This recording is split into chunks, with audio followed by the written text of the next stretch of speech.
just so happens to be the latest chapter in one of my favorite platforming franchises of all time, the Sly Cooper series. He's a little excited. You should be too, because it's awesome. Here's a review of Sly 3, Honor Among Thieves. The Sly Cooper games have always been about fantastically designed environments,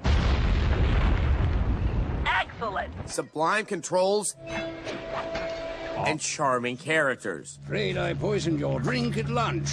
Sorry, Richards. The folks at Sucker Punch have outdone themselves this time. Not only is Sly 3 the best in the series, not only is this game quite possibly the most silly fun you'll have this year, Let go of me, you geriatric fiend. but it teaches one of the most important lessons for our era. Just for it. It teaches the importance of cooperation. See, Bentley the Turtle is trapped in a wheelchair after the events of Sly 2. This is it, Sly. From his apparatus, he oversees the missions that the gang goes on. We can see him as, well, federal. It's not working. Save yourself. Murray the Hippo is the go-to guy when things get a little rough. He has the strength and resources and rolls into a ball.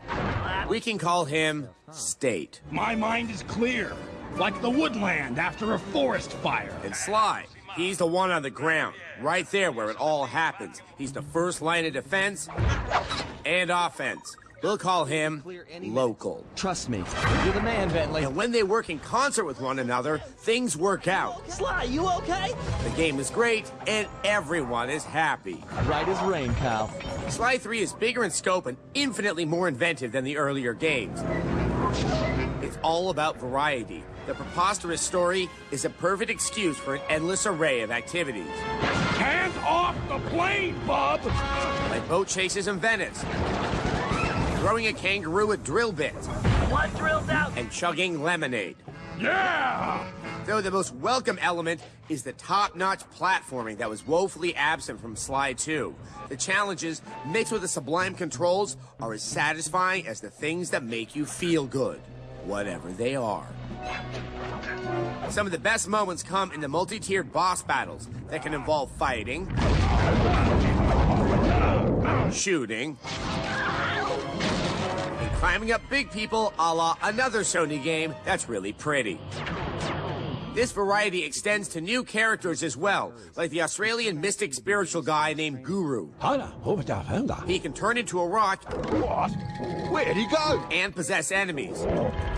We'll call him Faith-Based Charities.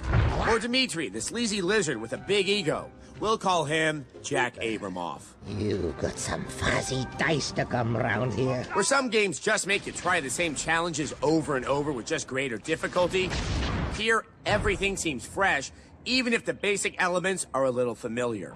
This is great, Murray. Once you think the game's exhausted its bag of tricks, along comes something that's surprising and fun. He's caught! It's been a long time since a game came along that was bursting with this much energy and creativity. It's a welcome way to retire the series on the PS2.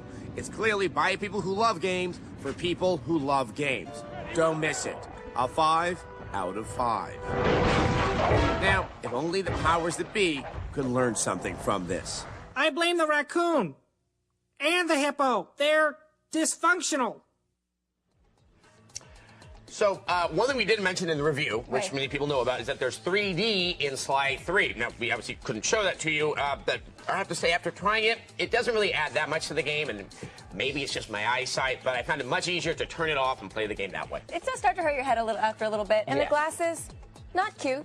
No, you do look like a complete idiot, so be prepared for that. Though for me, that's like just another day at We're work. all used to that. We're Yeah, like, hey, Adam, how's it going? And You're, I'm like, I'm an idiot. Hi.